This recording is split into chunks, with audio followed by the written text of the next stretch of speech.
All right, so we got market uncertainty starting to rise up here in the face of some institutions starting to increase their price targets, right? Oppenheimer raises S&P price target to 4,900. And we talked about this a couple of weeks ago where these institutions are starting to capitulate. They're starting to upgrade. And on top of this, and we'll cite why, you also have Citi, right? Citi a couple days ago also raised their S&P year-end price target of 4,600. So we're starting to get capitulation to the upside when it comes to price targets, although this might be a sell signal, right? That's the question. So first, before we evaluate why this might be a sell signal, why are they increasing the price target? It's exactly what we've been talking about for the past 3 to 4 months, right? Actually, probably the past 2 months. Easing inflation pressures translate to even more gains for S&P. So easing pressures from inflation, right? That's the main thing. The Fed becoming a little more dovish. Inflation stateside continuing to trend lower. So we've been talking about this lower trending inflation. The Fed's rate hiking cycle now appears to be closer to a pause or the end that started from March of 2022. Yep, end of the hiking cycle, right? We've been talking about this, except for they're jumping in now very late, which is probably going to cause a sell-off to see if they're actually, going to back their claims. You sell off and you find out if these firms are really going to start buying, right? Or if the buyers even step in. So anyway, CPI headline, CPI, they're all falling. So it's the story is inflation's coming lower. And who's this? Oppenheimer. Inflation's coming lower, and the Fed's near the end of the rate hiking cycle. And he should have commented in there about the economy. I don't know if I saw that, but the economy is not, falling apart. So look at Citi.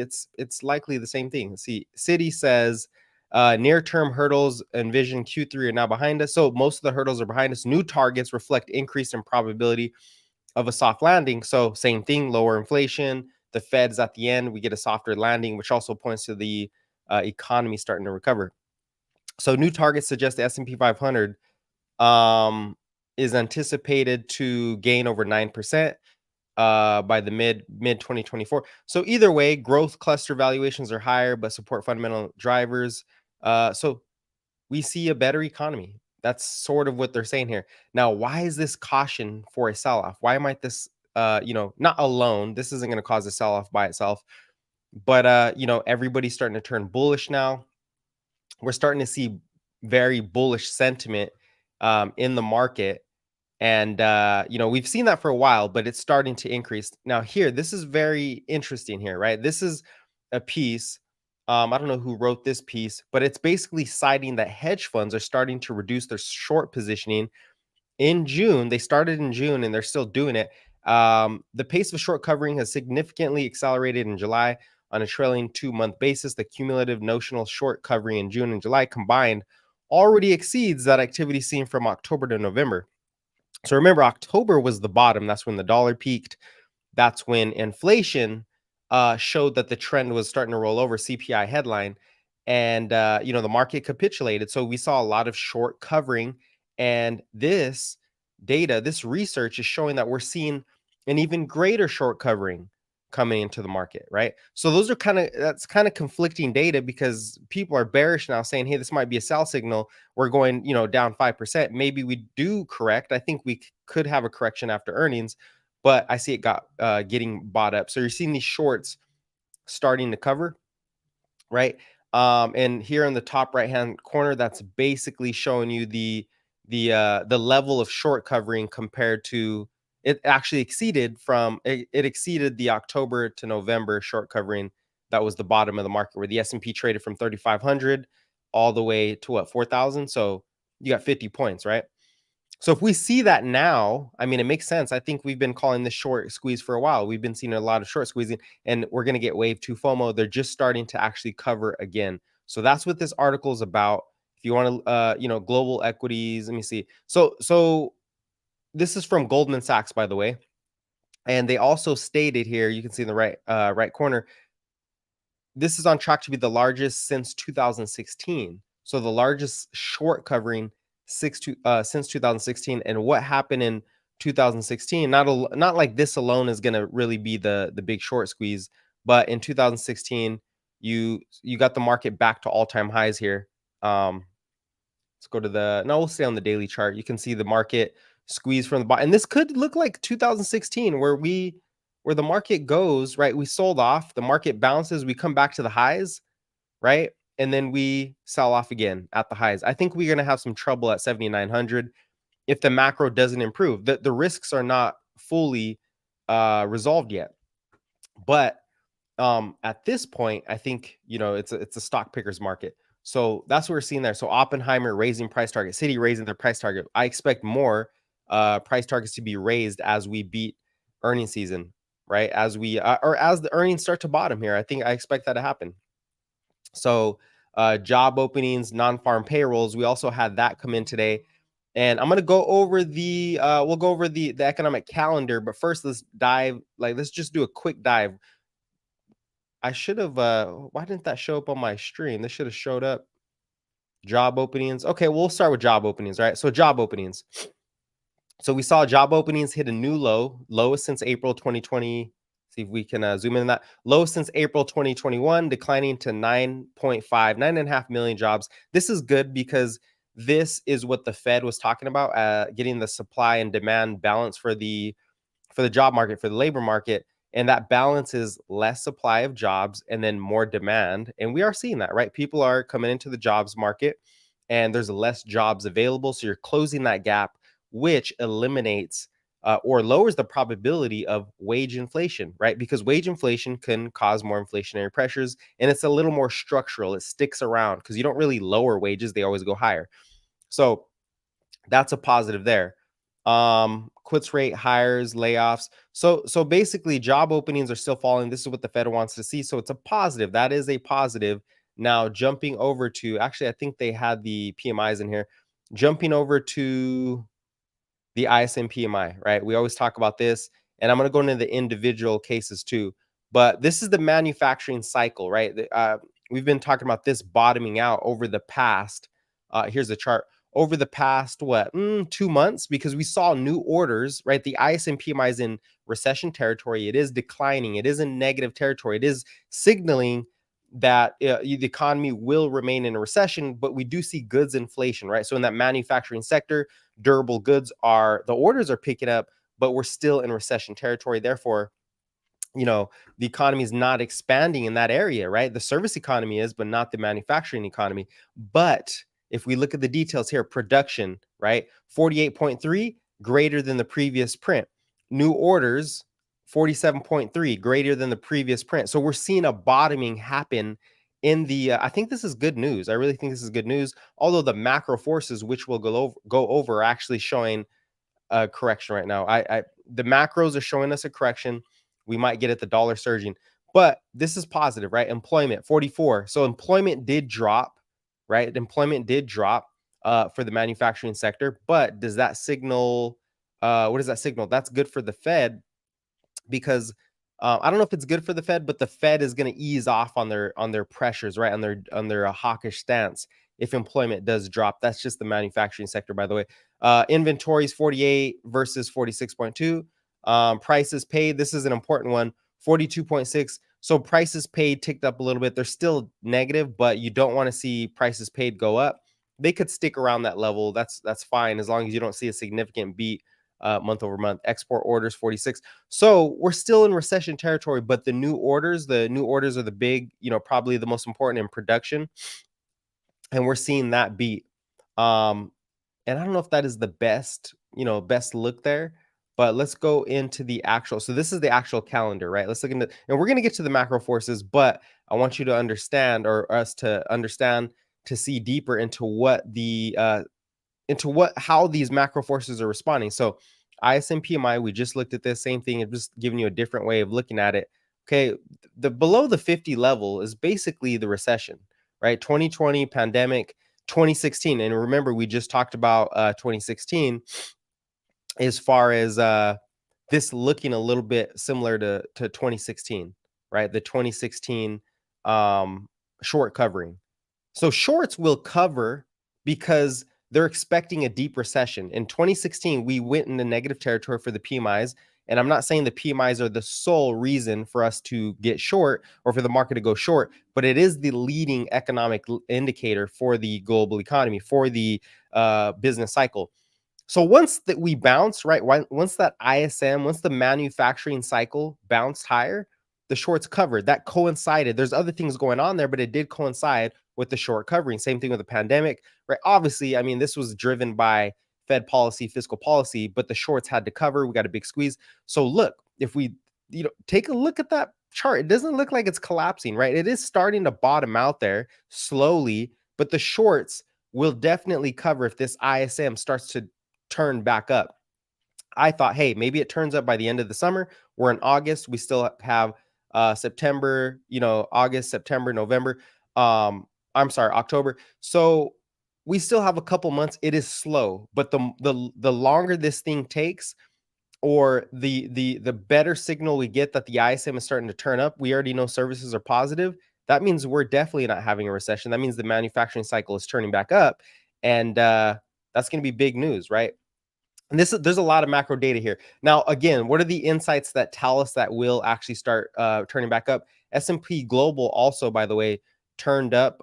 This is the global manufacturing PMI, so it's a little different. It's just another way of, it's not the ISM, but it's another PMI. And that shows that we are recovering in the manufacturing sector. Okay, new orders. We went over this already, but here's the chart so you can actually see the visual, right?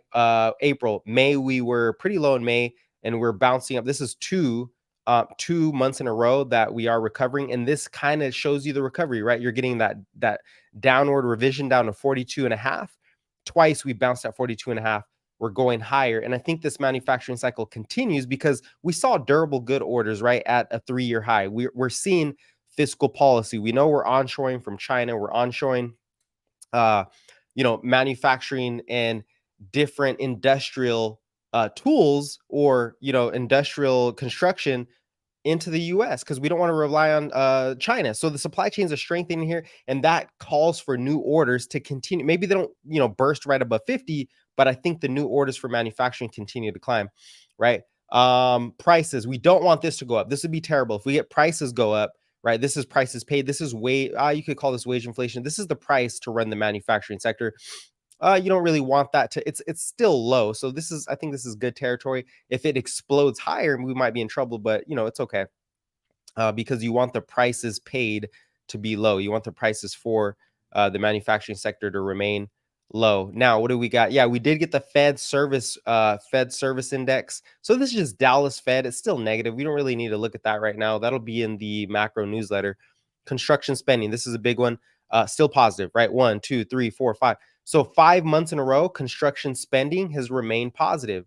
We've remained positive 5 months in a row, and we're going to get to the market and how it responds to this. But construction spending is up, and that also coincides with the manufacturing recovery, the housing market recovery. Is it booming? No, because rates are still high, right? The Fed is still tightening to some degree, but it is recovering on its own, and that shows a lot of resilience.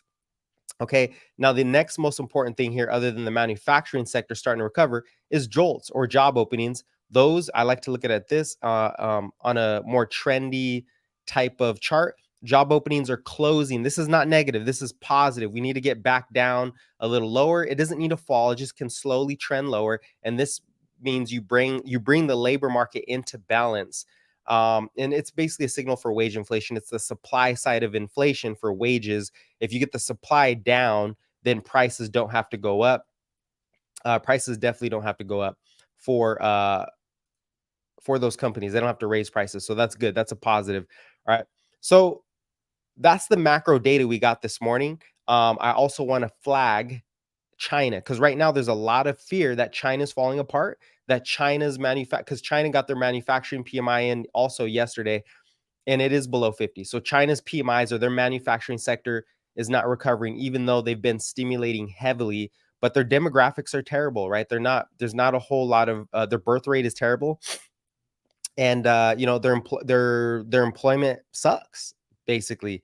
And they're going to have to keep stimulating. Their economy is not recovering. They usually lead the global economy. Now, hey, maybe a couple of months are kind of frothy or kind of negative, but I expect China to start printing again. I think they're going to do it. Their central banker was also speaking earlier. I think it was this morning, saying that we will support the real estate market. So expect China to start unloading more stimulus, more, and we're going to track that on the newsletter. Okay, so I expect China to start unraveling more of that, more stimulus into the market, and basically get this global economy going again. I know people think the global economy is going to negative. It doesn't look like it. We're not seeing that. It's just really, it's really slow because, hey, our rate hikes are, interest rates are elevated, right? They're elevated around the world. But what you do need to understand, as we switch over to the charts, what you do need to understand, and I'm going to put myself lower here, is that China basically has no inflation. So they can really start to pump here. They have no inflation. All right. They have like no inflation. So China will pump because we can't do it. We have to stay a little more cautious because our inflation pressures are still pretty elevated, right?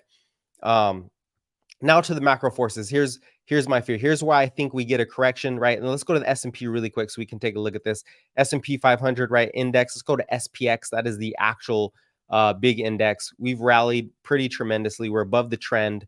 Okay, we're above trend. But the problem is that now we're starting to get the bull step in. So who knows which way this goes? We have a lot of catalyst earnings season, which we will go over.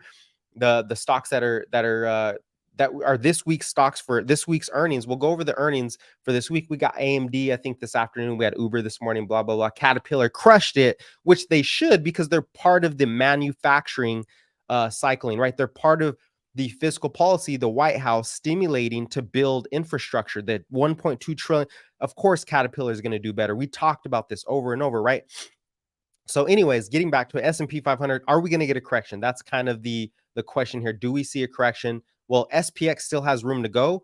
We are at we've been at 4,600 here on the S&P. We could definitely get that correction back down to the previous support. Right now, let me highlight this a little better. Right, so we could get a correction right after earnings, because now what you're getting is companies starting to revise their earnings higher. Here's our last resistance level, right? Our last resistance was at 44.50. You could call it on SPX. If you look at SPY, it's gonna look a little different. So if we do pull back, look at right here. This is where the area the S&P probably comes back into if we get a post earnings sell off, right? And when I say sell off, I mean the earnings season's over.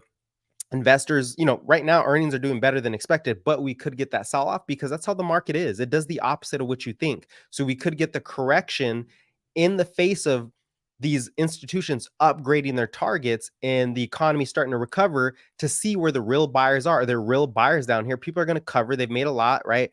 Hedge funds have made a lot. They're doing well. So they're going to sell off and cause fear, and we'll see if the buyers come back in. If not, then the next section, the next support is down here about 35. That's going to look different on the S&P. So definitely look out for that. That would cause a lot of panic, because we've seen big tech beat earnings and still not go higher. And some people are saying because the valuations are extended. And yeah, it makes sense. We've had a big rally, right? So we might need to find that support going forward. Okay, same thing with the Qs, except for the Qs or the Nasdaq, right? The tech stocks are very strong. Nasdaq's a little stronger than the actual S&P here. It's still in the upper trend, right? And if we do get a sell off on Nasdaq, you have multiple support levels here. NDX, I'm looking at here. NDX would be 15, 30. So you just look at the technical support. Ooh, that was a terrible line. That was terrible. But you just want to look at the next support level. And for those of you who trade or look at the Qs, it's sort of the same thing. We'll just take a look at the Qs first. All right, let's take a look at these Qs, right? And I don't think this is going to be that bad, just because you're getting that short covering, right? We saw that. The shorts are starting to cover. And I think on every pullback, you're going to get buyers come in because they want to be exposed. The economy is coming back. The Fed's near their end of their hiking cycle. Inflation's coming lower. The big issues are going to be definitely oil prices and but shelter is coming down. I think core really falls faster than people expect, and headline might get stuck a little bit because of oil, right? Because of oil. So here's Nasdaq, right? We're still on the trend when it comes to Nasdaq. You're still trending higher. 37, 372 might be that next support.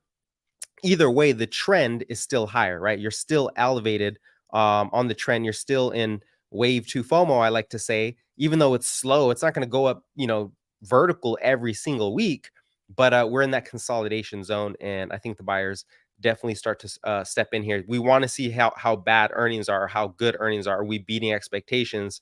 Is this the bottom of earnings season, right? So that's why you see Citi and Oppenheimer increasing their price targets. The manufacturing PMI shows recovery, even though people are saying this is negative. Dude, that data was good. That macro data was solid, right? That was some solid macro data because it is showing the recovery is happening. The economy is recovering in the manufacturing sector, right? Now, the negatives. Now let's jump to the negatives, right? Let's see what's going on here. Good morning, Slime Z. How you guys doing this morning? Bukowski, what up? We'll get to your questions. Why are materials down today, though, if manufacturing is recovering? Could be a sell buy the news, sell the rumor, buy the news. I'm sorry, it could have been let me see, material. So this is material sector. Why is the material sector down? Well, Bukowski, materials, the S&P materials isn't really down. It's kind of neutral. I'd say it's a little neutral. Now, I also wouldn't say that you get materials move higher off of a good manufacturing reading. I wouldn't say that's really correlated. The market can move way before the PMIs do, and we've seen that, right? Before the PMIs even recover, we're seeing a lot of these ETFs move higher. They've moved up a lot too. So they're up so much. Look at the ITB, the iShares U.S. Home Construction ETF. I mean, this thing is up. What percent is this up? From the beginning of 2023, we're basically up 34%. That is home construction. And the PMIs were declining while this went up. So I think that there's been a bid in the PMIs beforehand. We've seen a bid in the ISM PMI construction or manufacturing beforehand, before we actually recover. So the market will front run the economy. And if the numbers come in right in line, maybe it consolidates, maybe it starts to pull back a little bit. So that's my explanation. I would never expect the market to just bid up because the manufacturing numbers are good. And when I say the manufacturing numbers are good, what I'm saying is they're not bad. They're not like booming. They're not exploding, Bukowski. But what they are doing is they are showing recovery in the details. We're seeing the bottoming happen in the details. Could that slip? Sure, but I don't think it's going to slip with Fiscal coming online the way it is. All right. So down to the dollar. This is why the market is pulling back, right? This is a big reason how people say, oh, the dollar, what? That's great. The dollar is the safe haven. There's some type of risk coming into the market when you see the dollar make a big move. So I don't know if this is actually the dollar making a big move because there's a risk in the market, or if it is just people taking profits, right? You're taking profits from the S&P run up, Nasdaq run up, you're taking profits. And at the same time, you're getting some currency risk in Japan, right? You might get Japan's currency strengthening. You might get China strengthening their currency, the ECB, the UK strengthening their currency, which is inverse to the US dollar. So that could be it too. We don't know exactly, but what we do know is this signal, the dollar moving higher, is a risk off signal. Okay. Now it's not going to be tremendous until we get above, we break out of this triangle, maybe above 104. The higher we go, the more I'm going to be a little more worried. Hey, what's going on? What's coming into the market here? And obviously that would be a huge correction for the S&P, a huge correction for risk in general. So we're taking our eyes on that. Now, here's the problem. You're getting rates, start to climb up again. So the question is, will the Fed, right, when it comes September, will the Fed hike rates again? Will the Fed actually hike rates in September? We have 2 months of data to come in. The data we just saw, okay, is, I would say, leans in the direction of, which is manufacturing still negative. It's not like manufacturing ticked up considerably. Why isn't this showing the actual? We just look. Is this the wrong? Oh, this is it. We just looked at it. Why? Come on, man. Come on, internet. All right. So what I was saying here is, look, we're at 46.4. So we ticked up a fourth, and we ticked up a fourth. We're still in negative territory. So this does not give the Fed reason, right? This doesn't give the Fed reason to hike rates. That's good. That's positive. Now, if it jumped up to like 49, the Fed might actually, that would put pressure on the Fed, but it's still negative, and it just it went up at 0.4%. Okay. 0.4 of a deviation, whatever you want to call it.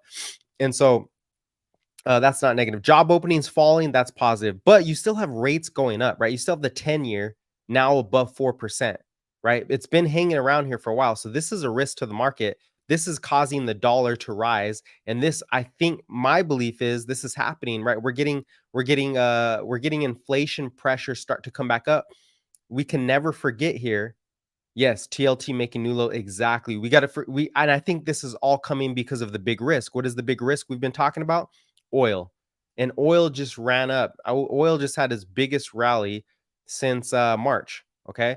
Big rally in oil from 67 up to 81. That's a 21% rally. I expect inflation headline to maybe tick up, stay neutral next week. Or I'm sorry, actually August. So a couple weeks, right?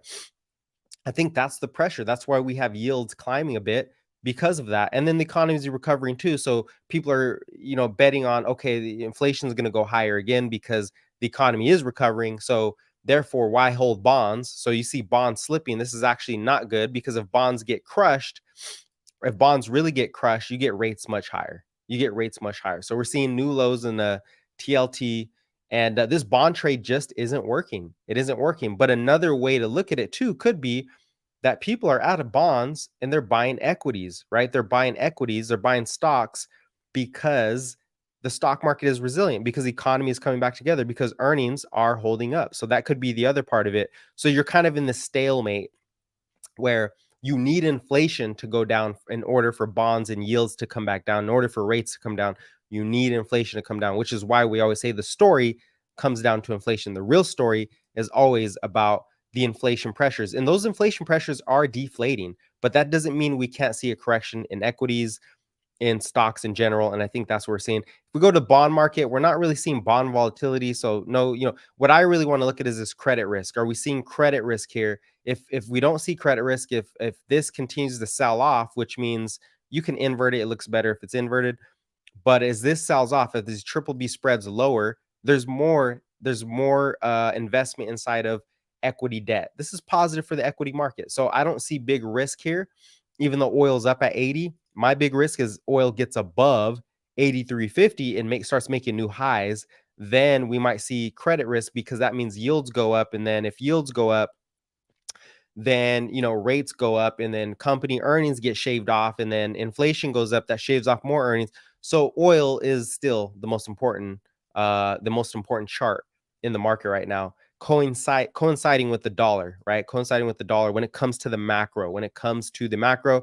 If you want to just digest it all in one bite, it is oil and it is the dollar. Okay, yields have been whatever. So keep our eye on that. We're getting some volatility in the VIX. Nothing too urgent, but we are getting some volatility showing up in the VIX. It's not major. It's pretty tame still. We had more volatility like 3 days ago, but again, we're still in earnings season. So let's check out what do we got in earnings. Oh, by the way, I wanted to show this too. All right, I'm going to show. We're going to jump on this chart. So the correction, right? Everybody's expecting that correction in the S&P. As the dollar moves higher, we likely get a correction. So where does the S&P come down to? Does it come down to the local support? Now this is SPY. So we drop to the local support, which is let's say maybe is it 450? Yeah, about 450. We could come down to 450. S&P 500 450. If we drop that support, then we got 44, and if we drop that, we're looking at 430. So we have some levels to come into, right? But here's what the equity strategists are showing us, right?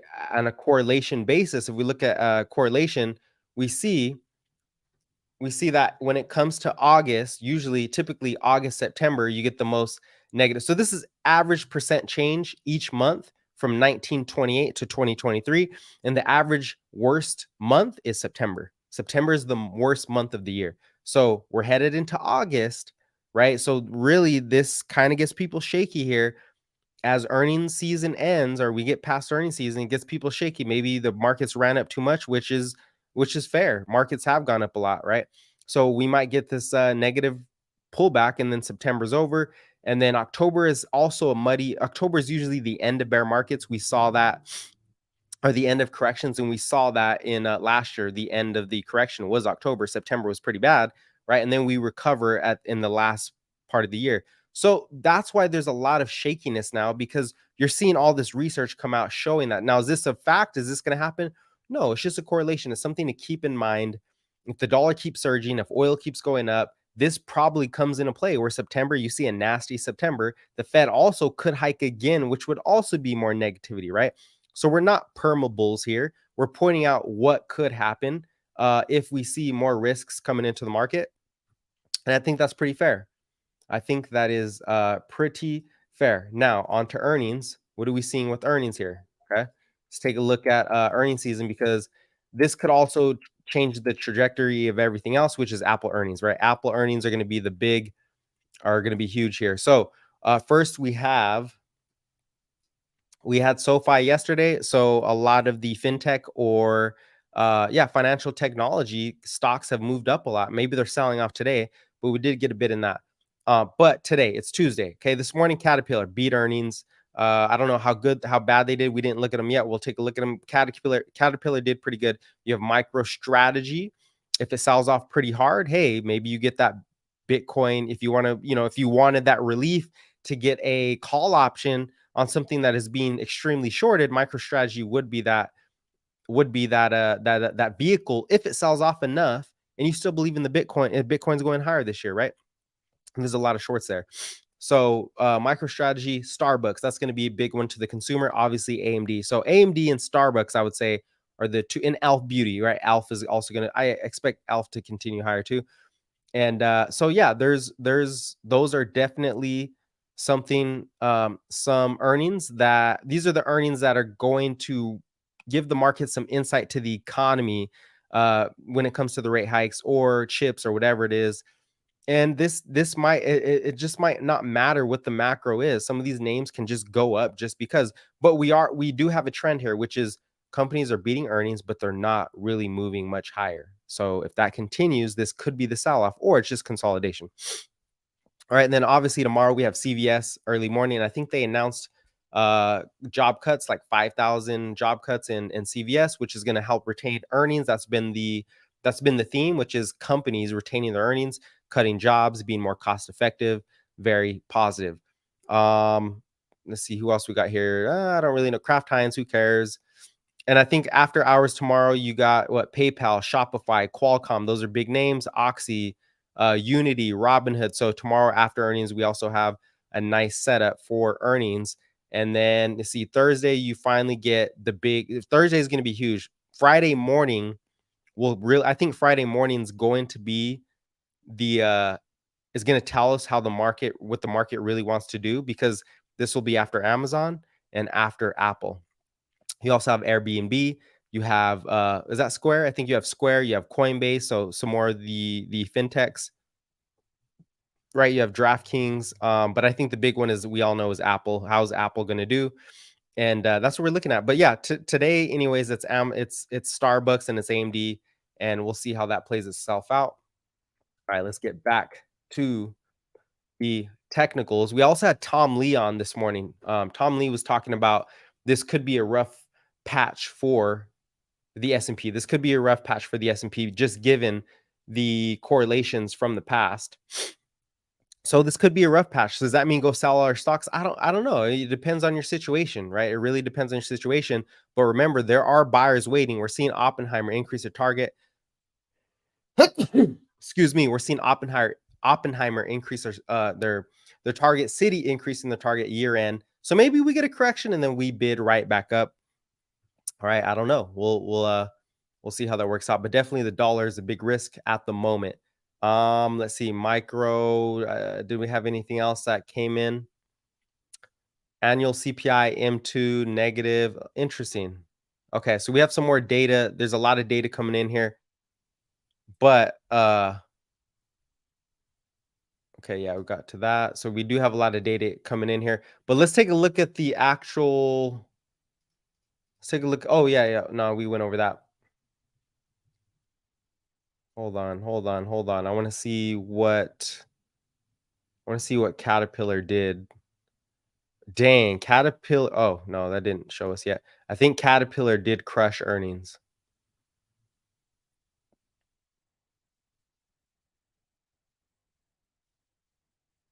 Caterpillar, where you at? All right. So, and we talked about this yesterday. So Merck missed, Pfizer, Pfizer beat, but they're considerably lower. Caterpillar crushed it. Yeah, I expect that to continue. So it could just be a stock picker's market also. Caterpillar crushed it. Is the stock actually up? I don't know. Let's see. What is Caterpillar looking like? Big. Oh, yeah, yeah. Caterpillar just exploded all-time highs now. Um, Ever since you got that fiscal stimulus coming in, Caterpillar's been on a grind higher. So Caterpillar, wow, that's nice. So shout out to those who were holding Caterpillar. Definitely up a lot. Let's see. What else we got? So T-Doc. Yeah, yeah, I'm still holding T-Doc. It's at the bottom of the range. I want to see it hold 2750.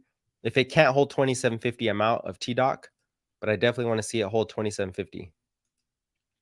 We're holding 28 at the moment. So this is T-Doc. After that, after earnings, this was the level pretty much that it held, which was 20. I mean, it got down to 27 and a quarter, but I want to see it hold 2750 at least. And so far it is holding. We'll see. Maybe it ends the day extremely red. We'll see how that turns out. Let's see what else. There's a gap down at the October lows, TLT hitting new lows. Yeah, TLT doesn't look great right now. So I think there's a lot of risk in the market for that. It could just be a relief rally. But then when people see those prices come down, I don't think it's going to take long for them to dive right back into the market, especially getting the backdrop that the economy is improving, right? The economy is starting to improve and the Fed is at the end. It's just going to come down to the inflation numbers, the headline inflation, the core. And I think core continues to trickle lower, and that'll be another catalyst. Oh, core is dropping faster than we thought. So yeah, TLT is down. What else we got? What up, Hassan? What else is going on? Bonds are dying. Yeah. There's still a bid for bonds. There's always going to be a bid for fixed income. We just, maybe it's Japan. Maybe it's Japan. Who knows what it is? Either way, it's just time will tell. Either way, time will tell whether those buyers start to step in at that price or not, right? At that $100 price. So we'll see. It's tricky. It's tricky. I think the thing you have against you for bonds is that the economy is stronger. So people want to take more risk in, equities. Bonds are the least risky. Not really. The dollar is your least risk, right? The dollar is the easiest one. And you're getting cash. I think the dollar might be actually taking, because the dollar is yielding what, 4 or 5% because of the Fed funds rate. The dollar might be actually becoming the new treasury yield. The dollar is actually the mechanism for safety right now because it's yielding you, what, 4.5, 5%. So I think the dollar is actually taking the play, or not taking, but I think it's taking market share from bonds, unfortunately or fortunately, right? The problem is that makes rates go up, but that also strengthens the dollar. So your dollar goes up. So I think that's what's happening here. The dollar is literally taking market share from the bond market. The dollars become, and maybe that's okay for governments. I don't think it's really a big deal. It is for risk assets though, because if you get yields higher, we're going to be in trouble, right? Everything is based off the bond market. So this can't remain. This just can't remain. It can't stay forever. So it's going to come down to QT. Anyways, yeah, we're in a rock and a hard place, but the economy is recovering. Oil just needs to go lower. Okay, so looking at some of these, TSM has a huge flag here. Big strong flag on TSM. I like Zoom. Zoom is still sticking around these levels, still, pushing off a little bit. Palantir with that big upside move, off to the races. It needs to come back down if you're gonna trade it. But I think, Palantir has earnings. I would wait to see what happens with earnings. Maybe it shoots up to all-time highs, or it pulls back to that 17 level where it's had some support. ENPH still struggling a little bit with solar. MicroStrategy coming back down. That's what I wanted to see. Open Door still chugging along there, still squeezing the shorts. Oracle still up there. Roku, wow, Roku making new highs. This is insane. So Roku formed that channel yesterday. Now it's making new highs. I throw on the other charts so you can see the intraday price action. AMD before earnings, it's still in that big wedge, right? Still holding this wedge. We'll see how it ends up. I expect them to have pretty good earnings. We'll see, but it does need to get over that 118 level, 117, and it's trying it today. So we'll see Nvidia. So there's still a lot of risk being taken in the market, right? It's not completely negative. Nvidia, wow, Nvidia looks really good too. Another wedge on Nvidia. Hey, this slowdown might not happen. We just might not get a big slowdown. And just because of all the investment in technology, right? The administration, the White House is talking about more investment into tech, more investment into chips. Microsoft finding some ground, Meta finding some ground, Google still where it's at, Amazon kind of chugging along there. I don't know. I don't think this looks like very bearish price action. It looks like more consolidation. When I look at the big companies, it looks like consolidation. And I bet everybody's betting on Apple to come right back down after earnings to the all-time highs. Maybe it does. Maybe it capitulates back to all-time highs, which would be around this 185-ish area, 183, 185. So you could get that. So you might get some capitulation here. But again, I think the buyers just step right back in. ARK, what is ARK looking like? ARK is consolidating. So it looks like just a lot of consolidation. Like I said, Dow. Did Dow make a new high this morning? Dow made another high this morning and then sold off. IWM showing some support. It sold off early. And that's pretty much these are the stocks I'm looking like. If you guys want to see something else, we'll throw that on there. 4% can't beat inflation though. Yes, 4% can't beat inflation, but there's a lot of people that don't have a risk appetite and they love that cash. What I think is once the equity market finds its ground, because I think earnings are bottoming, I think that cash leaves Asan. I think that cash eventually leaves the money market funds. Maybe not 100%, but once the risks are resolved and people feel safe, they're gonna go ahead and put their cash. They're not gonna look for 5%. The S&P will be up. Tech will be up. Apple will be up 5% in a day. So they're not going to do 5%. It's just right now, it's still a safe haven. I think we're still seeing a safe haven. There's still a lot of risks, a lot of concerns for these risk off investors who don't track the macro, who are not going to take much risk, who have, millions of dollars to invest and they don't really need it. So they don't want to lose it. So they're just staying safe right now. Right. And bonds seem to be not working. Bonds are just not working. And I think the dollar is just stealing the show here. The dollar is stealing the show. And we see that with the macro. But that's why we track this, every single week or on a monthly basis, because we want to see the changes start to take place here. I didn't think the dollar was going to be this strong. That really faked a lot of people out, right? The drop and the come right back up. But maybe we'll see the Fed's balance sheet. So we're in neutral. This is definitely a risk off macro force environment. Yields are up, dollars up, oil's up. Everything is screaming risk off. Now the question is, does the market have a significant correction, or does it just consolidate at these levels? Did you get in Teladoc options? No, I did not. I didn't want to buy at the top of the range. I didn't want to get FOMO. I already have one option, somewhere around 28. So I'm waiting for that pullback and back into 28 for TDoc. Because healthcare is looking strong. If we look at some of the sectors, I think healthcare is looking pretty strong. Hasn't had a rotation yet. This is industrials. This is healthcare. Yeah, healthcare broke out and now it's coming back in. It needs to find its legs here. But if we get healthcare to find its legs, the healthcare ETF as a proxy for the healthcare sector, if we do get that capitulation there or that support, then I think Teladoc finds another, showing a slight downward trend year-over-year inventories.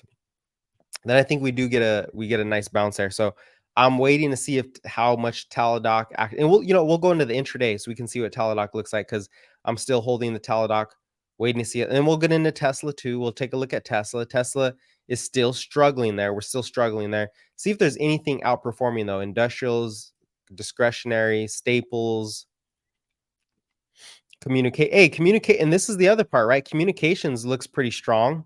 This is going to come into play for Zoom, right? Communications is part of Zoom. So this trend is very strong also. And so that gives me, and this is kind of how I swing trade is I want to see support from the overall market. And I want to see rotation or sector support, which is the communication sector. I want to see that support continue to lift. And when I see that strength, then I'm going to be more confident about holding it or entering or not stopping out, right? Unless they had a terrible earnings report, that would definitely change my mind. Okay, so financials holding in XLE. I think energy might have a rally here. Energy should have a rally with the oil prices up this much. Basic materials. I think those will continue to go up though. Basic materials is going to be big. I'm not big on basic materials. Like I don't really know a whole lot other than Caterpillar. Not that they're basic materials, but I don't know too much about what moves the materials sector other than fiscal policy and new builds and construction and stuff like that. But I don't know if how the news hits it versus tech is pretty clear. It's easier with tech communications, right? I rather look at the ITB construction ETF, right? When I see this one looks a little cleaner to me. Home construction, those are the home builders.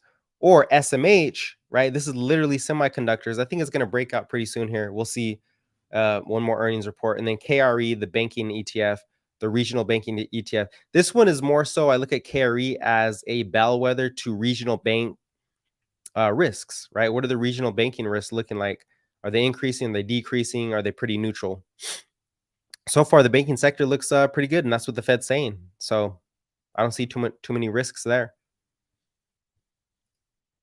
Tesla still consolidating here. What is my strike? I think my strike. Let me see. I'll give my strike. Give me a second here. I'm gonna grab some water and then I'll go over my strike. We'll look at the intraday fundamentals and then I'll leave it here on Tesla because Tesla is still in this zone here, right? We need to hold the 255. I'll be right back.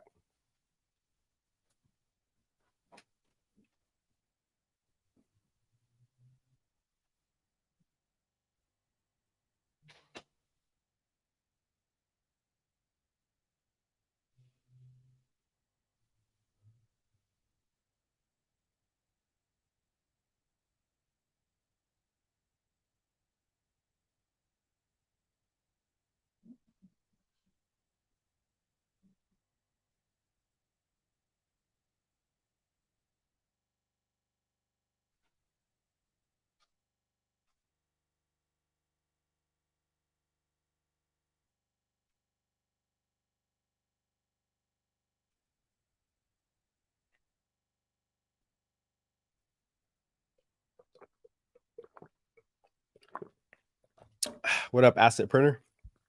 Are you bearish or what? All right, so let me pull this chart up so we can look at the intraday, the Thinkorswim charts.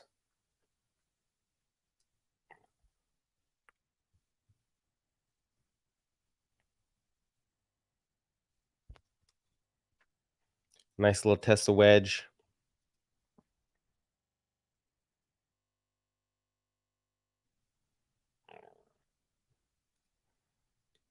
All right, here we go.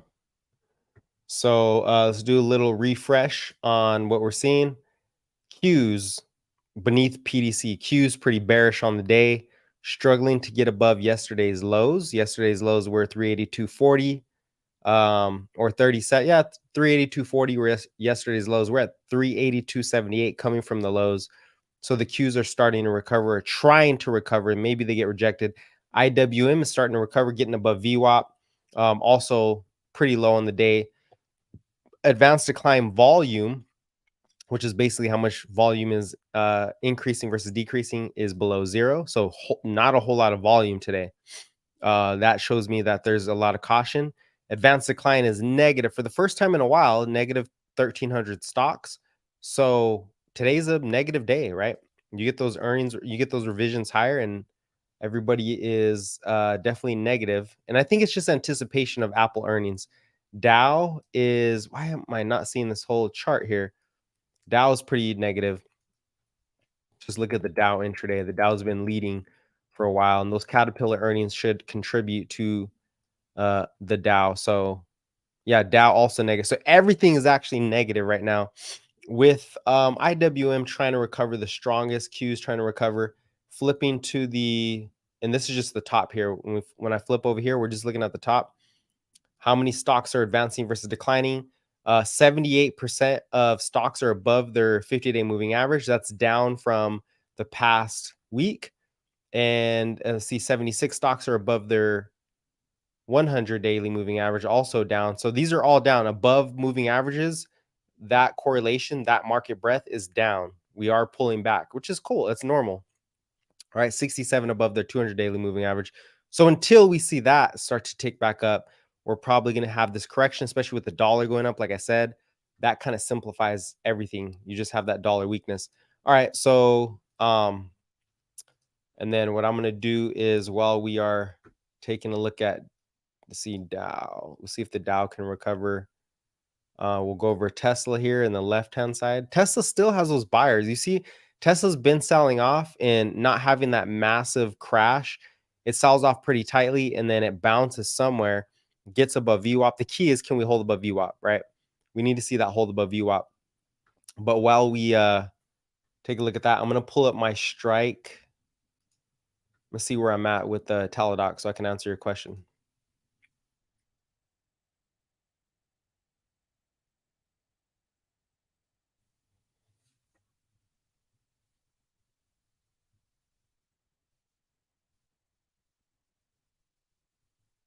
Oh man, I got logged out. I'm gonna have to check on TikTok. It's gonna go off a little bit. I gotta do a code. Gotta grab a code.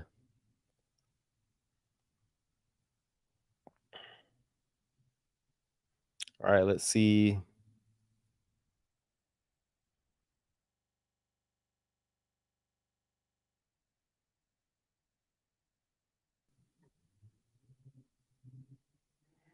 All right.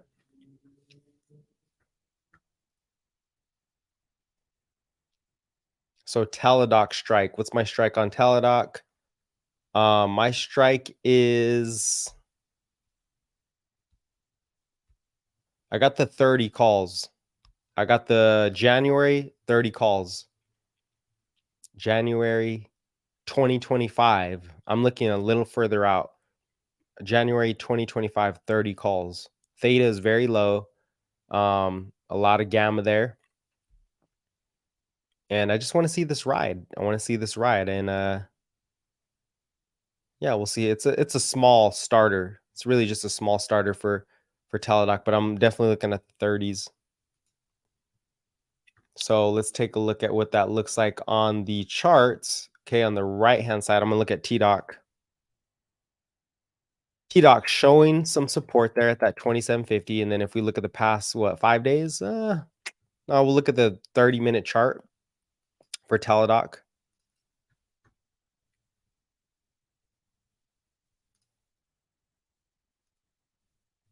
Right? You see that it's forming clear support. You could even say this was the previous resistance. When was this? This was back. It had a big upside move in pre-market and then sold off on the 18th. Right? On the 18th of 3 weeks ago. And that was the support that we had. So this was the sell-off. Actually, let me remove this. This was the rejection, or the resistance layer, the resistance zone, sorry. And we came and found support. Even on that day that we moved up after earnings, there was a lot of support there. Hold on, let me zoom into this. Okay, so we had support there, came back, supported it again, kind of broke out of this flag, supported it again today. So I actually should be looking to get long again here. I might do it while we're streaming, because we are seeing that support at the 27 level. We're back above 28. That's good. I just haven't looked at it, obviously. Nice V style recovery. I want to see the hold above VWAP today to get another contract. Definitely want to see that hold above VWAP. And the question is are we going to keep testing this level, or, is the market going to really have a big rollover? We don't know the answer to that. Tesla wedge on the 5-minute, kind of on 10-minute. See what Tesla's looking like on this 5-minute. Yeah, definitely needs to get above VWAP for Tesla. You had that sell pattern in the morning.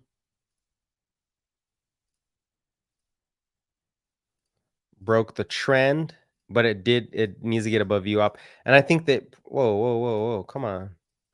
I think the problem here is that you don't have the overall market in your favor at the moment, right? That's something we just do not have. See what I'm gonna put this. Put SPY over here. Yeah, we just don't have the market in our favor. Although there looks like a lot of buying is that, a lot of people are buying the SPY.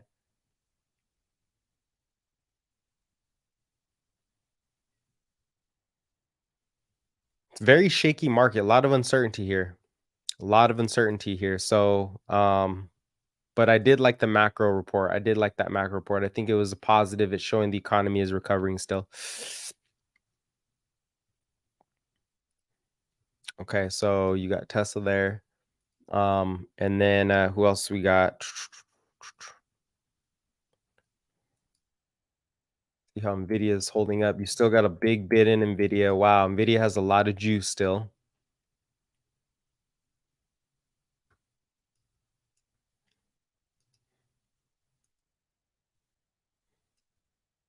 So it does look like Tesla will come back and retest this level again. So let's go over. Let's take off this pre-markets and look at the levels a little clearer. All right, so here we go for Tesla. All right, let's check this out. So this is the gap that we sold off on. Obviously, we came down, blah, blah, blah. But you see that it needs to hold these two levels, 261 and then 255. Those are the two levels. There's a gap to fill down here. And the more support we get, the better. Right? The more support, the better. Let me kind of take some of these off. A trend break would be nice at the end of the week. No, that's kind of sloppy. I don't even want to draw anything. I think it's really just the zones that we're bouncing between. So a lot of pressure here for Tesla in between these levels, 261, 270, and then you still have another bit of resistance at 273. And then really but beneath 255, if we hold beneath 255, you'd be also breaking the uptrend to some degree, or testing that uptrend. So kind of shaky here, right? There is a gap too. There's a gap down here. I believe, is this a gap? I think this is a gap. Maybe not. At 250. 250 is another very strong support though. So that's what we're looking at for Tesla at the moment.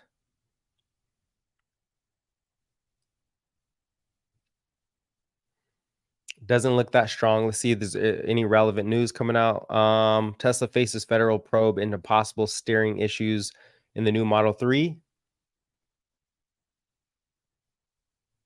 Not much. Just another bullcrap report. Toyota is more profitable than Tesla. Barron's. Also, the Tesla energy storage thing is getting pretty big. They're starting some plants. Energy storage is going to be big. Energy is probably their biggest segment. It'll be bigger than EVs as it matures. It's just going to take time.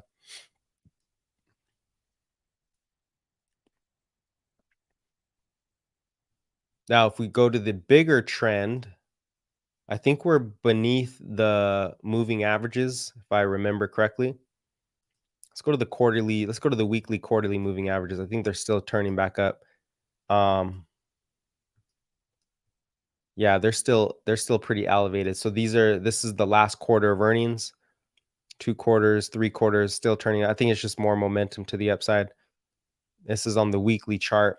And if you look at it, you can see that we're breaking out of a wedge, which is extremely powerful. You get a break of this wedge to the or not wedge, I'm sorry, flag pattern. This is a big breakout of the flag. So that big initial push that we had was really just to get the momentum going. Now we're consolidating, which is fair, right? Fair enough.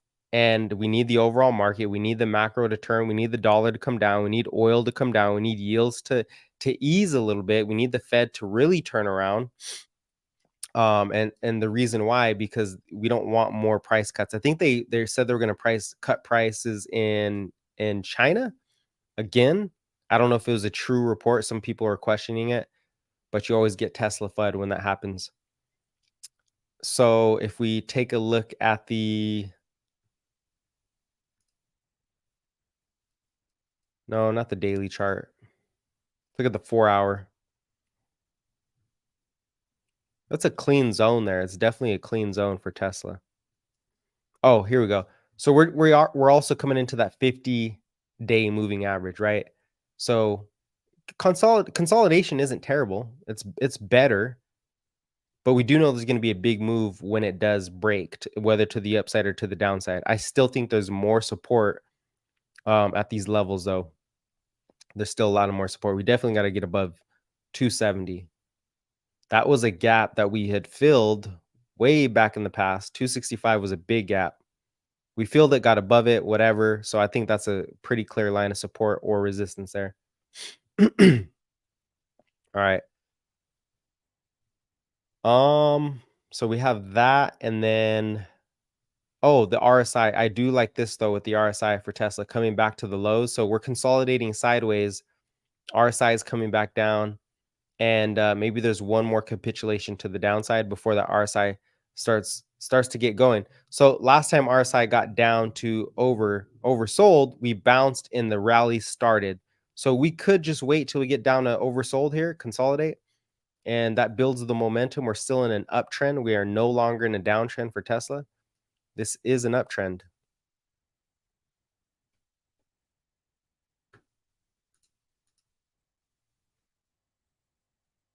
Wow. Yeah, this is an uptrend. So that's the daily chart. Okay, let's switch over to the 4-hour. I think we dropped that 50 moving average. Oh yeah, we dropped the 50 moving average. We're coming in the 200 here. So it looks bearish on the 4-hour. Very bearish. A lot of selling pressure there. Let's go to the weekly chart.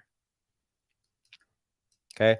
Now here's where the confidence is at. On the weekly chart, you are seeing the support on the 100 weekly moving average. So we're getting support there.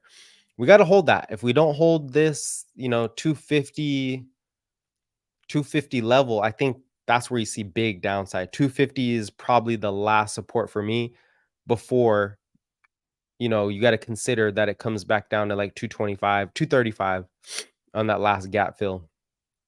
And that's going to coincide with the overall market. Where's the overall market? Okay. But the RSI looks pretty nice, right? You got to pull back into the RSI, still chugging along there. Anyways, I'm looking at the bigger term, and you also have the 200 weekly moving average finally starting to, well, it's still pointing up. It's been pointing up for a while, right? It's been pointing up for a while. So I still think the momentum is just starting to turn to the upside. We had 2 big moves, and here comes a third move. Just got to hold these levels. Earnings were good. Tesla had really good earnings. A lot of this comes down to the macro. And I think that's why we're so focused on the macro, because it makes such a big difference. Makes such a big difference.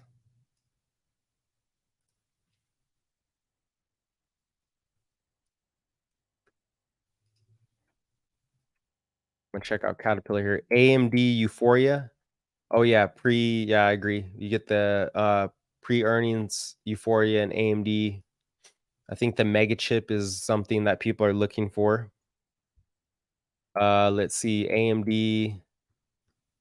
Dang, AMD moved up nicely. See, do they even talk about it? Mm, not really, but yeah, AMD looks nice. I mean, for if you were day trading AMD, probably did pretty well.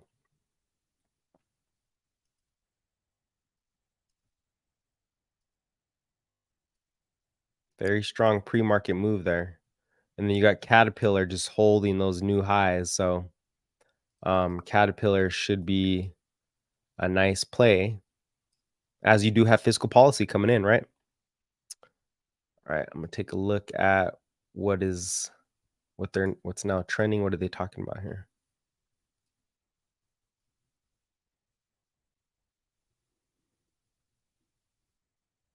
Is this Oppenheimer? Who is this?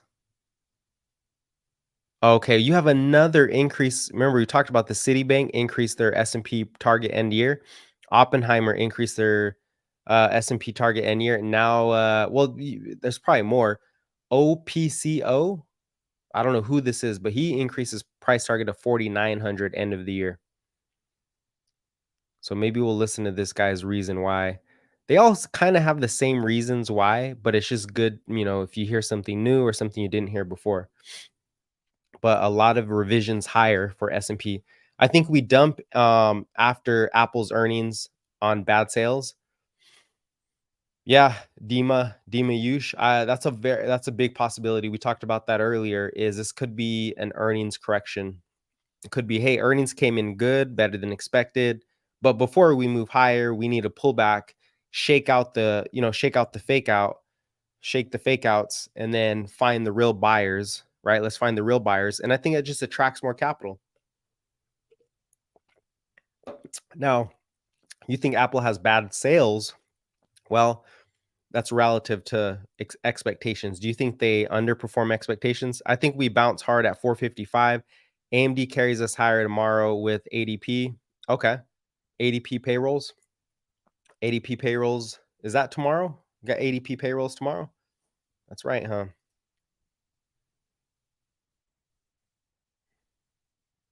To me, it looks like we just consolidate. The market might have after hours, big sharp move upside, downside, but I think we're just going to consolidate until Apple has those earnings. And Friday gives us the real relief. I think Friday is going to be the day we see the S&P either start to break the support or break above the resistance levels. I think it's going to be Friday. That's my view.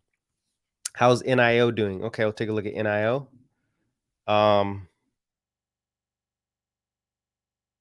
There's a lot of uncertainty about policy in Japan and China too. Yo, why is this so slow for me today? Make sure I don't have any other applications slowing me down. I got to restart my computer. Not right now, but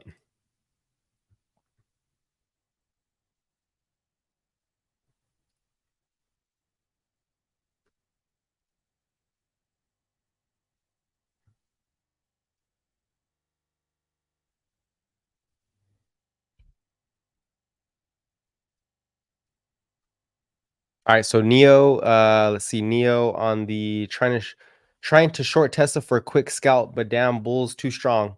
Yeah, yeah, bulls are strong, man. Again, I think you need a flush below 255, and it's tight. There's no follow through right now to the upside or the downside. Individual stocks there is, but for the overall market, not really. I mean, I know Tesla's an individual stock, but we know it's stuck between those levels, right? 270 and 255. Neo is on fire. Man, Neo is on fire. Looks like it's starting to break a trend again. And I think it has I'm pretty sure it has a small market cap, small enough to definitely small enough to gain a lot of momentum. So it looks like it is forming a flag pattern.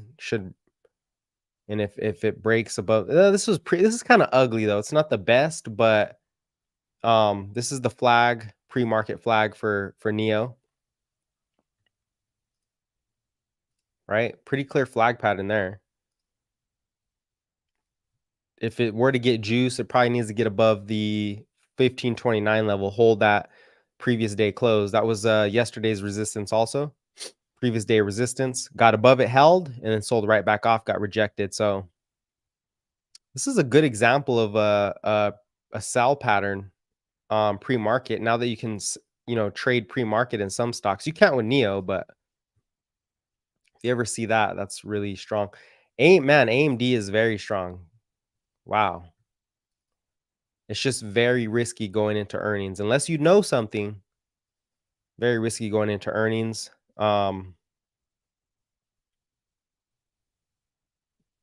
Vinci Leon. Hey guys, jump over to the Bluetooth channel, subscribe real quick. Drop me some support there. I'd appreciate it if you guys can do that. Make a comment so I can see your name. Get that algorithm going. Trying to expand over here. Also, you can see some of my charts. So would you say bad ADP? Let's see, tomorrow, bad US sales. Unemployment shows tight labor market. Yeah, it's very possible we do have a sell-off. We have 3 levels for S&P to sell off, I think, right now. 3 levels. First, you have 451. 451, call it 450. So you got 450, you got 444, and then the big drop would be back to 431. So I'd say probably the easiest level, if we're if we stay bullish, 450 we come back to pretty easily. We move higher. If it's negative, we get some very bad news. The dollar keeps going up, yields keep climbing for some reason. Then and definitely oil, the breakout in oil, I am the most worried about. I am worried about oil breaking out the most because that does reinflate inflation to some degree. But maybe core, it doesn't count core though, so core could actually drop. So it may be a neutral. It may be a neutral. I still don't want to see that.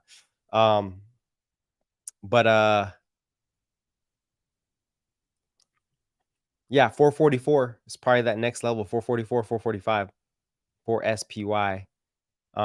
But hey, you never know. We could the whole market could be seeing these earnings come in better than expected. So far, it has been, and you get a gap up above 460 on Friday. Like I said, Friday, I think for me, is the deciding factor.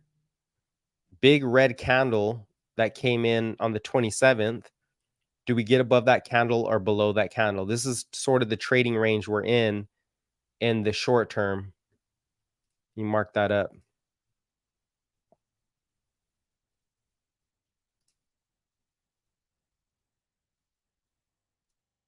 That's the trading zone we're in there. What are so yeah, and you saw Football Legends what Neo's looking like, right? Neo has some support at 14 and a quarter, I believe, 14 and a quarter. It's trending. It's bullish. It's very bullish. Neo remains bullish, right? Not really caring about the overall market. The Indian market also is on fire. The Indian stock market is on fire. All right, so what are these Tesla pop downs? Let's see.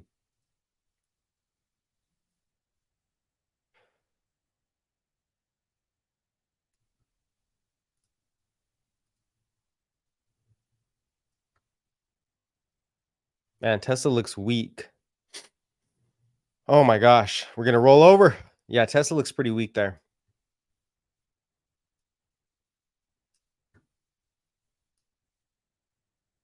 Got the doom face on.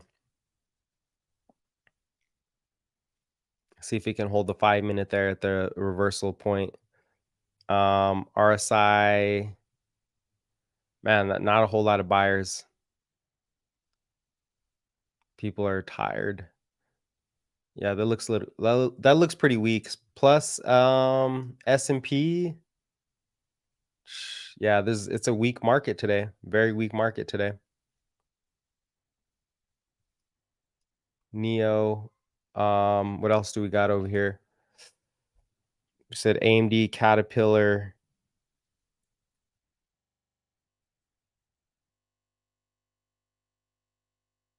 Rivian still consolidating at these levels.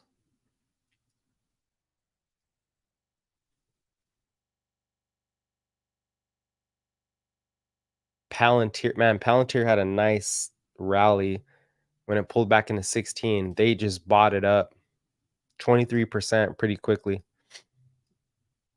Oh yeah, Tesla's getting crushed now. Now we're back to the low level, back to the well, if we go back a couple days, you did have support at 260, so that'd be the next level, 260, 250, what, 258. But that's a definite rollover. We're starting to violate that support. So Tesla, lower prices for those who want to buy lower. I know a lot of people are licking their chops. Tupperware. I think I don't know what Tup is, but I do remember. Oh yeah, Tupperware. They were talking about Tupperware losing its place in the S&P or something. So you must be day trading because this is not an investing type of stock.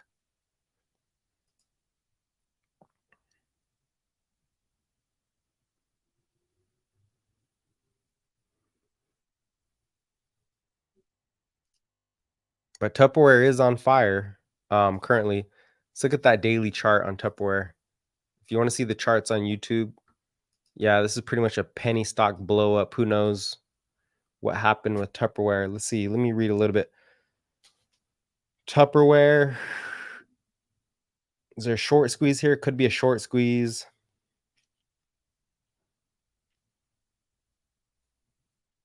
Oh, they got halted this morning. Whew.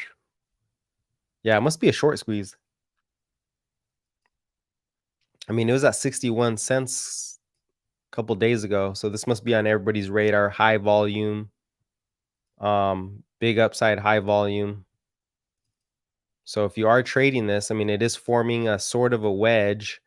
You got pre-market support at 550. So I would say if it cannot hold 550 for TUP, if it can't hold 550, as in it shows a lot of resistance against 550, I would not be in it. If it can hold above 550, then you're interested for sure. It does have a sort of a wedge here,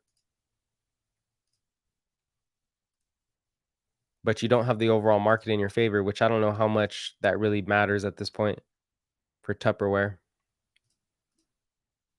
But you do have a wedge forming here, so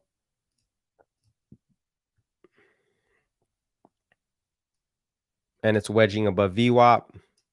If the market does turn around, maybe you get some juice in Tupperware. So I would say Tupperware needs to get above 570 and it cannot drop below 550. You still have VWAP support, but below 550, I mean, you could go lower too. You could say 542. 550, I want to see it hold above that. I want to see it hold above 550 because it's making a higher low as it trends up in the intraday. It's making a higher low. Plus 550 was the pre-market highs. Those are the pre-market highs, 550. So 550 is big level for me. PayPal earnings, please.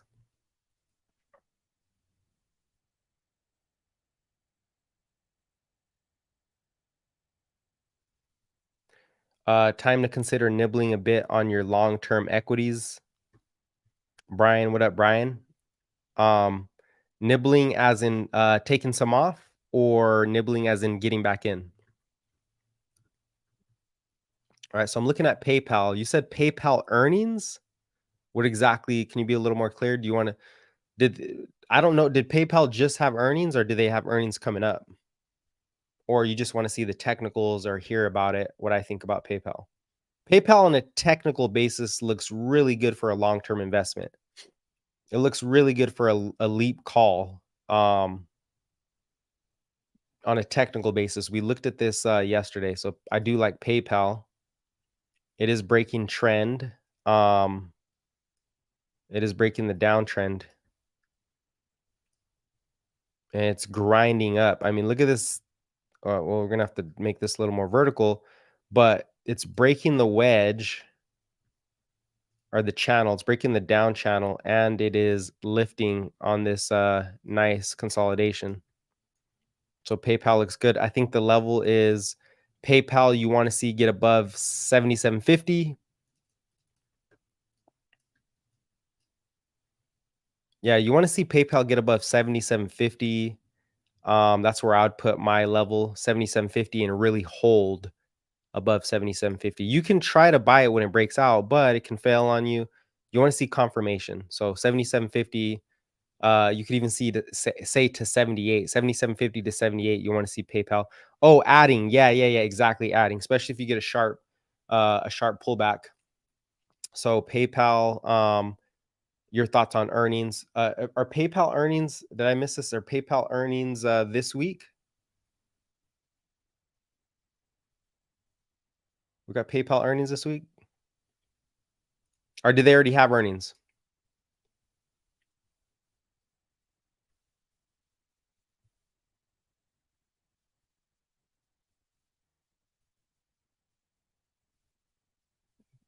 August 2nd. Okay. Their earnings are tomorrow. Okay. I mean, it looks like a lot of the fintech is doing pretty good. They reported last month that they would be raising their outlook for 2023, and actually buying back stock. Let's see, expects allocate. Yeah, I don't know. I like to wait till after the earnings report, to be honest with you, bro, because trying to guess there's too many factors in earnings to really give a good read. I want to see what they say, what they're bringing up new, what is their guidance, did they change margins, and then kind of go over the earnings. But beforehand, I really don't know. I don't study PayPal to a T. I don't know what to look for in their report when it comes to their specialized business. I don't know what it crypto, whatever it is, Apple Pay. I don't know what it is. But I'm not like, yeah, I don't know that. I want to see after what they report. What are the most important factors on the earnings report, and then kind of talk about that. On a technical basis, looks like the bottom is in for PayPal, right? But you don't know until you get that earnings report and then it holds. So right now, PayPal needs to hold above 72. It needs to hold above 72. That's been a long resistance for PayPal, and it does have a lot of upside. It does have a lot of upside if it can get above that level. A lot of upside there for PayPal. Look at that, man. That thing got crushed. JetBlue says issue increasing fleet grounding, whatever. PayPal is at 310. PayPal looks a lot like Zoom, pretty much the same price. Zoom's at 72 and all-time high was like 300. Or no, was Zoom higher than that? Zoom might have been higher than that. Maybe I'm thinking of Teladoc.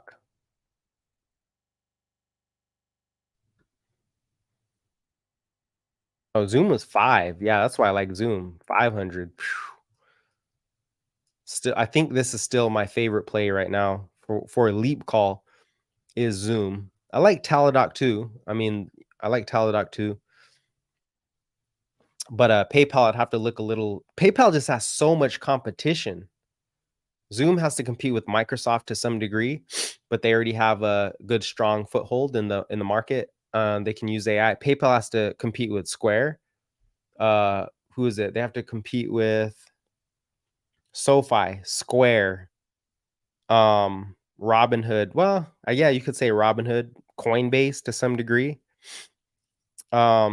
A lot of the fintech, this is just a lot of space there. So I don't know if there's a clear winner there, but technically it does look good. Technically, I like it. I like Zoom technically.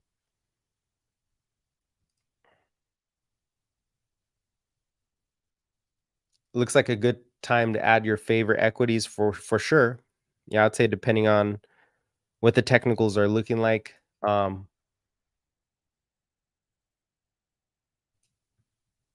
For sure. Like Apple, I would say, you might want to, if you love Apple, do you want to buy Apple at these levels? I wouldn't. I don't think so. Could it go higher? Sure. If you're looking at AMD, yeah. If you're looking at Tesla, 100%. If you're looking at Amazon, 100%. Nvidia is kind of shaky. You could probably add to it, but it's just you're adding pretty high. INTC looks like good for a swing. Yeah, a lot of people have been looking at INTC, and I think they just finished with their earnings.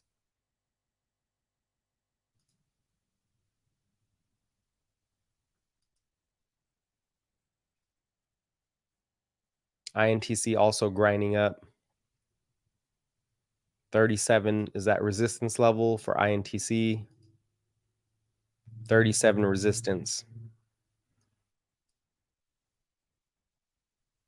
Already broke the downtrend. Uh, so yeah, PayPal will have to see what they say in the earnings. We can talk about it tomorrow.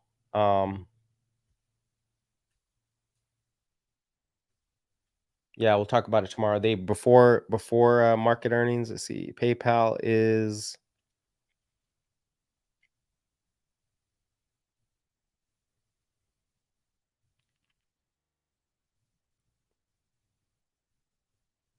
it's after the close, so it'll have to be Thursday. It'll be at the close. PayPal won't be till the close.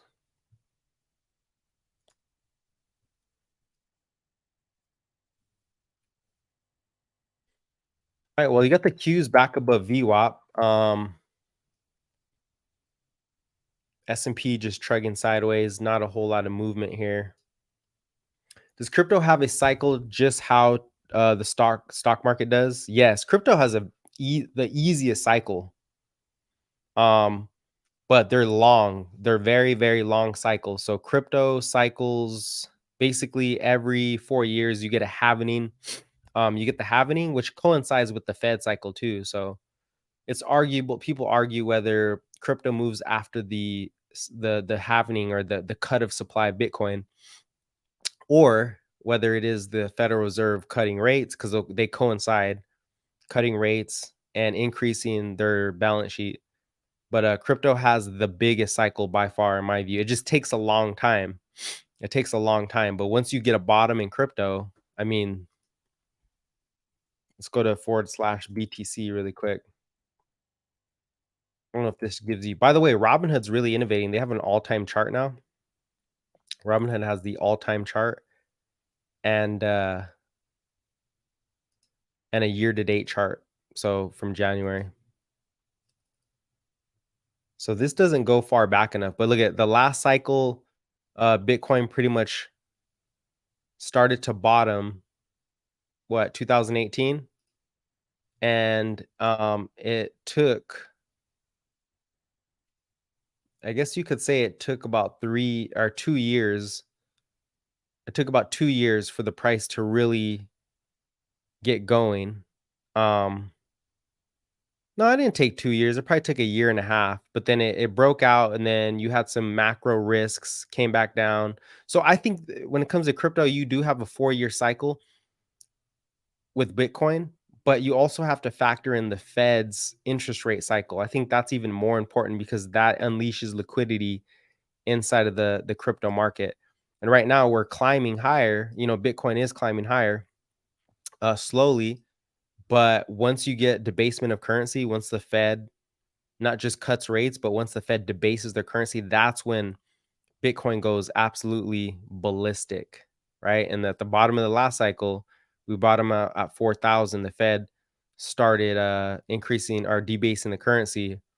And if you go to the all-time highs, it took what, 2 years from the very lows of COVID? It took almost 2 years for Bitcoin to go up 1,500%, right? It took about a year, a little over a year for Bitcoin to go up 1,400%. So this time around, does it go up that much percent? I don't know. Maybe it just goes up 1,000 from the lows. But either way, that's somewhere on 100, 150K Bitcoin. And you just never know. But yeah, crypto has a cycle. Crypto definitely has a cycle. Very small asset class too. So when it moves, it moves. Robinhood might be the new Thinkorswim. Yeah, if they get a good desktop, they need to get a good desktop app. And then I think they can get traders using Robinhood again. I'd use it. But right now, Weeble's way better than Robinhood on for the technicals, for the charting. Dang, we are like close to the end of the time. I'll be right back.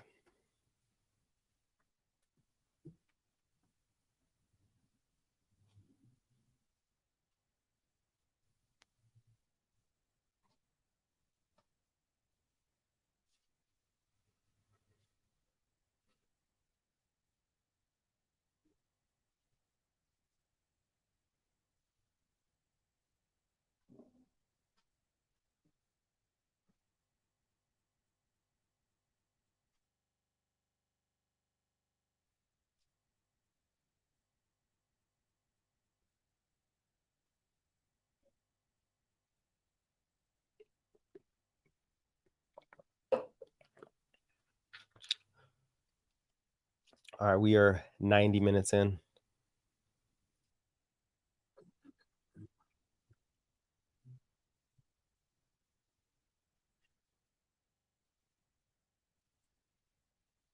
Hopefully it doesn't skip on me. I want to hear this guy. Oh, this is Oppenheimer. Okay, yeah. This is the chief investment officer from Oppenheimer. I want to listen to what he has to say before we get off here.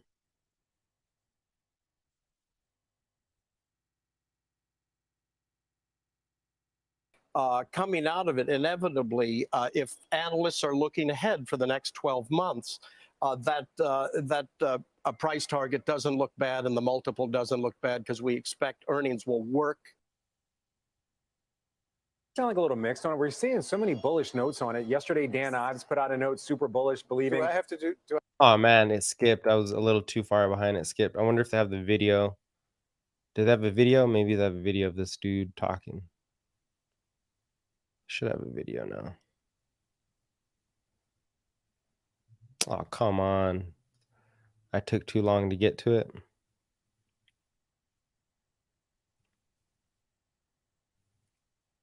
Tom Lee spoke this morning too. What is this? Outlook. Dang, I can't believe I missed it. I wanted to hear what that guy had to say.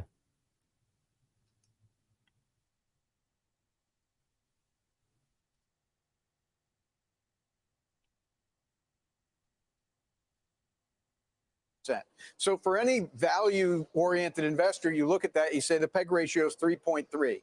That's not a kill switch. That doesn't mean go out and sell all your Apple, but it does mean that if you own Apple, you should not expect the 30% per annum returns in the share price that you've seen over the last 5 years. It's just not likely to happen without that multiple expanding from 33 to like 40 or 45. Could it happen? Of course it could happen. It's not likely to happen, though. What's more likely to happen is that Apple gives you 5 to 10% returns from here, for the next few years on an annualized basis. And it's fine. It's got some technical factors that are supporting it. It buys back shares. It's huge in the indices. But ultimately, from a fundamental point of view, it's borrowed a lot of next year's gains into this year. But it's interesting you say that, and I know you're not calling out anybody in particular. I just want to highlight Katie Huberty from Morgan Stanley put out a note. She expects a material raise to guidance, and she believes that's going to be a big catalyst for the stock. Liz, I'm going to come over to you. I know you don't talk specific stocks. 5-minute abs. What'd you say, 5-minute abs? Man, Farmer Jim, you're on fire today, man. We got to cool you off. Man, if you get a raise in guidance for Apple, that could reduce the chances of a big sell-off just because of how much revenue they bring in. And I think Apple too is like a safe haven at this point. WTI at 3-month high. Yeah, that is the issue, man. That is the issue, is the oil price. Let's see, anything new? Playbook on the credit markets. How should you be positioned? Bar for rate cuts still very high. Expecting mild recession. Signs of consumer being tired. 1 month they don't. 1 month we stop by rally has potential legs to go.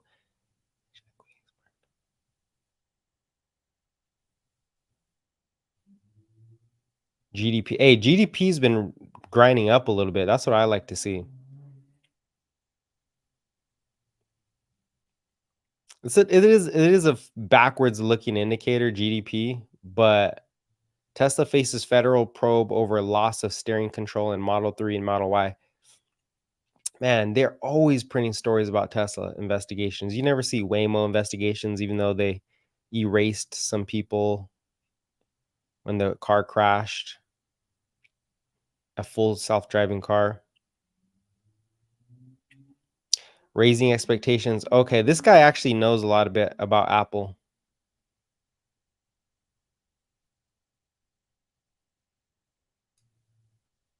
That we've been hinting at here in the United States, if that can continue and provide a boost. But a lot of people do think that sales will be relatively flat on a unit basis for the iPhone, Melissa, year over year into the holiday quarter, despite a new launch of an iPhone. We've seen a series of record highs for Apple, even in spite of the cautious commentary that we got. All right, yeah, I'll back out of that. We'll check out RAD. Yeah, let's check out RAD really quick. RAD. Come back on this side. RAD is RAD dead. I'm thinking that's a ticker, right? What is this? What the heck? Oh, Rite Aid? Oh, bro. Yeah, Rite Aid. I remember shorting Rite Aid back in the day. Always shorted it. U.S. Atlanta Fed GDP forecast. Oh my goodness. This is crazy. The GDP forecast keeps going higher. Yeah, RAD is dead, man. I think people are trying to short squeeze it. They're probably trying to get a short squeeze on it. But short squeezes are dangerous. You gotta be dangerous for a short squeeze. When something's moving up and it has short squeeze potential is good, but trying to catch the bottom is very dangerous because RAD could go down another 60%. So even though it's a small move, wait till it capitulates if you're looking for that. Or unless you're trying to short it. Tesla put is in. Oh, you got the Tesla put? Okay. How dare you short Tesla? Yeah, it looks like Tesla's heading back for the level 255. 255 level. What the heck was I about to do? Rad is dead. Man, what was I about to look at? Forgot. Oh, the now I know the GDP forecast. We get Atlanta GDP. There's just so much conflicting data. I think the market has so much to digest. The market has a lot to digest. So it looks like, let me go check it out. GDP now forecasts.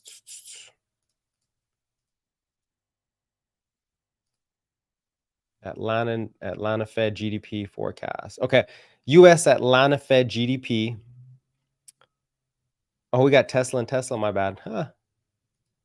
Let's go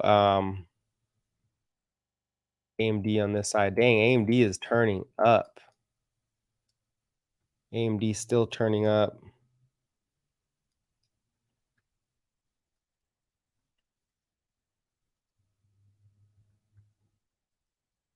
And then you got the Tesla short down there.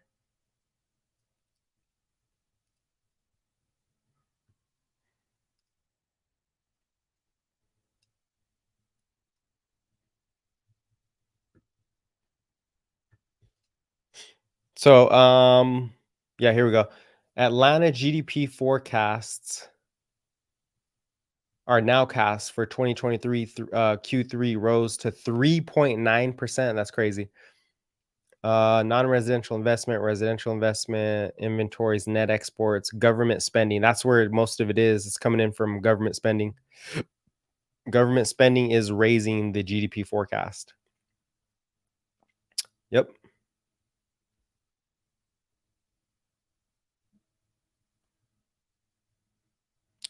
Crude oil inventories. We need those up. Come on, somebody build some more inventories for crude. Citi Economic Surprise Index for the U.S. hits a new high since March of 2021, signaling an unexpected strong economic performance. So the economy is coming back. Now that's positive for specific names in the market, I believe. But the negative is that if you don't have good earnings, if rates hurt you, it could suppress your growth for a while. And the Fed will hold rates higher, and also the inflation backdrop. That's the big problem. Not with shelter, not really core. It's going to be energy prices. Crude oil. Can it get above 83.50? You're up 51% on the puts. Congrats. Let's see. 51 on the puts. Let's give you the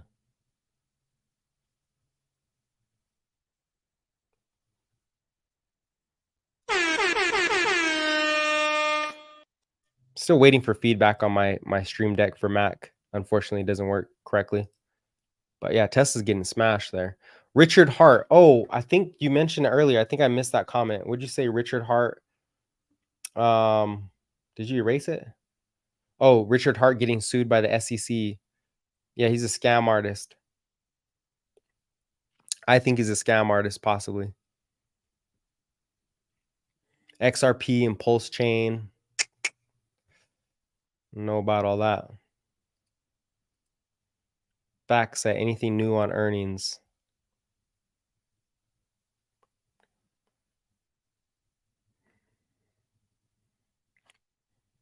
hopefully, I think the market, if we get a full bottoming of earnings, I think the market will turn up. Maybe it doesn't turn up right away, but maybe what we get is a sell-off into support. That's looking to be a little more likely. And the reason I say that is because the oil price is going higher, because the dollar going up. Hey, appreciate it. Slime Z, appreciate the upgrade. I see you there on the TikTok. Thanks for subscribing. Where's your price target on Tesla? Right before I get going, I think I'm done here unless you guys have any questions. Where's your price target? Where's your target for Tesla? I think the 260 is 260, 250.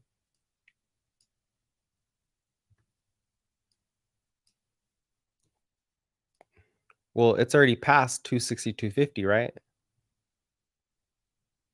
Oh, you were shorting it before. Okay, you're shorting it before a VWAP. Okay, never mind. I'm confused. Maybe you got in at 260, 250. You're looking to take profit at 258 if the gap fills. Yeah, that's a good target right there. It's a pretty good target. Let me see. That previous support was for Tesla was what? 258. That seems fair. Yeah, 258.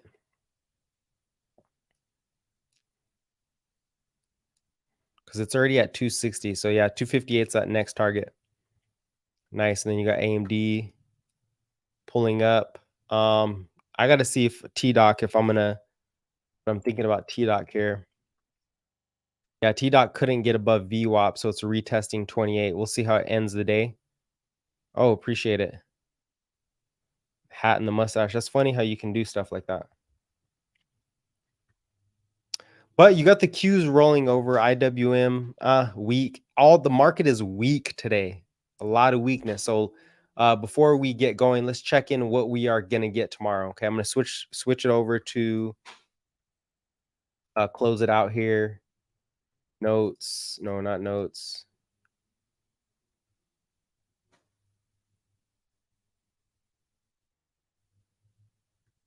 There it is. Yeah, let's see what we're going to get here. Tomorrow,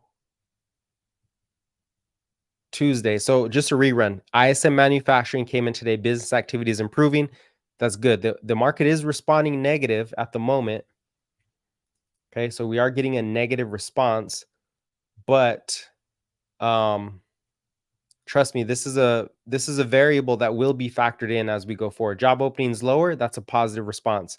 So it's just, hey, the dollar's up, right? The bond market is selling off, rates are going up. So what can you do about that? Nothing. That's why I say the macro forces at the end of the day are the strongest forces.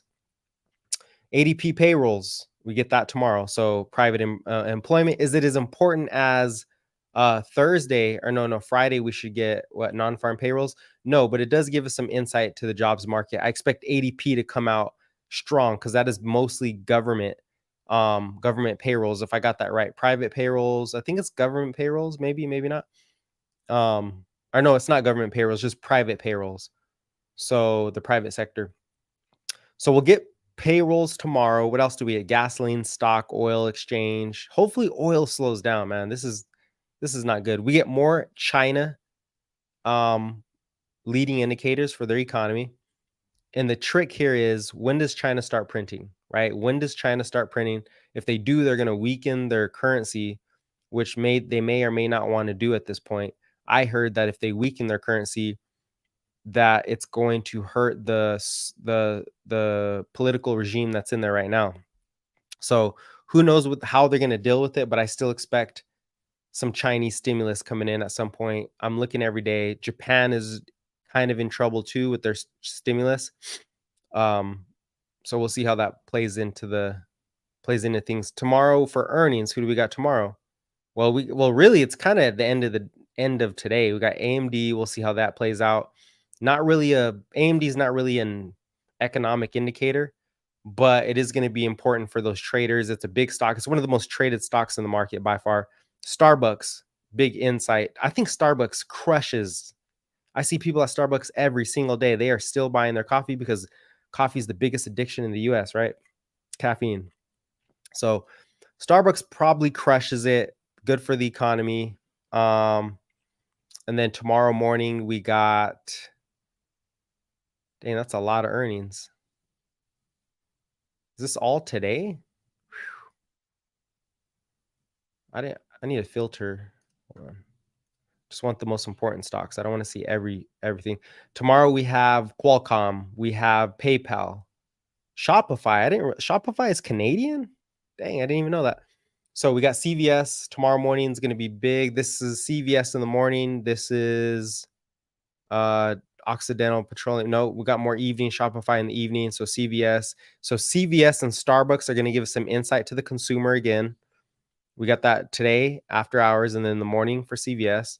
And then Humana, McKesson, those are healthcare. We'll see how that does. MetLife, Public Storage. Dang, we got a lot of earnings this week. These are a lot of companies. This is going to be the deciding factor. Wow.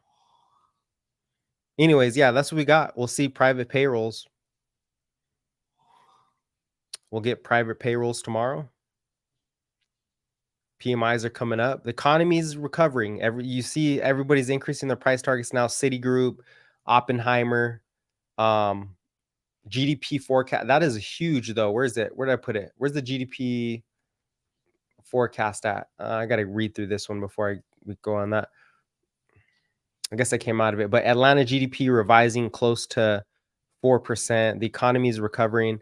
And really the big risk here is, okay, as the economy recovers, are we going to see rates climb? Are we going to see the rates continue to climb?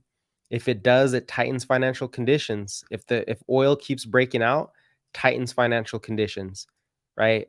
Bonds getting crushed. Who's going to come in and buy these bonds? Somebody needs to jump in here and buy these bonds, or else this could, I mean, this is going to cause rates to go up even further. And if that happens, the dollar goes up. So I'm really worried about the dollar. So those are big risks. Could just be a market pullback. Maybe it's just cash coming in.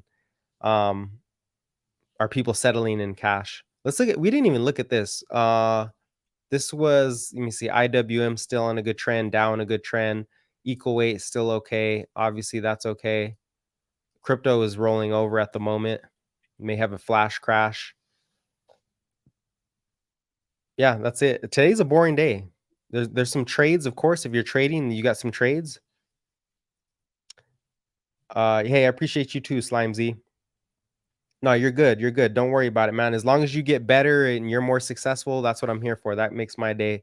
That you guys are learning, you're getting better information. Hey, I don't know everything, but I'm going to deliver you the best information I can in a real way. Not like, oh, well, let's do like people, you got to take a risk in the market. You got to take a chance on something. What I'm seeing is the economy is recovering. We've been saying this for a while. Oil's the big risk. Hopefully, you know, that helps you guys out. Working on my way up. Thanks to everything you helped me with. Hey, thanks for the support from day one. I remember you guys, you day one guys. So again, shout out to you guys. Bukowski, if you guys are still here, thanks for joining the stream. Anify, Bukowski, Brian, Asan, and Manny, I appreciate you guys. All right, I'm gonna sign out of here, and I'll see you guys tomorrow morning. Oh, by the way, there will be no report this Saturday. I'll probably tell everybody throughout the week. There'll be no, I'm going out of town this Saturday. And so I'll have the newsletter likely sent out still, but I won't be live on Saturday to present the newsletter. So we'll be off for a week, but I will be back. Yeah. Thank you guys for joining again. I'll catch you guys later. Appreciate the support. Stay blessed. Get your workout in. You know, do the best you can today. Be the best you can. Aim high. Focus on the day. Now my exit music. I got to get this. There we go.